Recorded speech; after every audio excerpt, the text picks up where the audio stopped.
Texas Democrats tonight are still celebrating the stunning last-minute defeat of that controversial election law at the state capitol. And while the win is drawing plenty of national attention, our political reporter Greg Grugan is here to tell us why the success is really only temporary. Greg?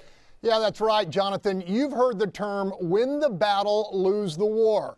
That's the highly likely outcome for Democrats in regard to Senate Bill 7, a slate of measures Republicans say are needed to restore confidence in the electoral process, but Democrats see as a blueprint for suppressing the vote.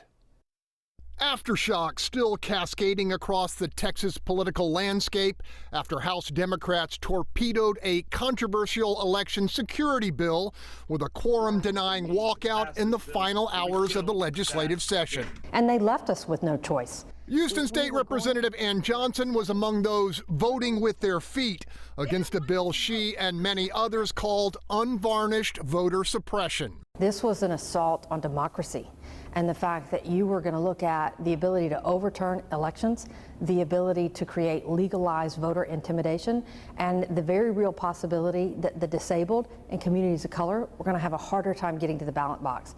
Republicans are vowing retribution.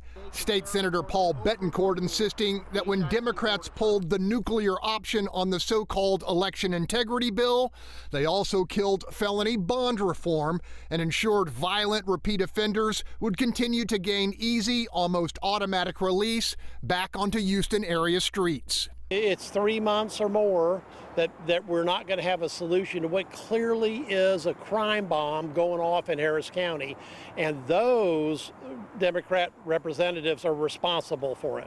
Amid the Democratic fist pumps, a furious Governor Greg Abbott pledging a special session to push through the election integrity bill, felony bond reform, and a host of other Republican priorities temporarily derailed by the Democratic minority.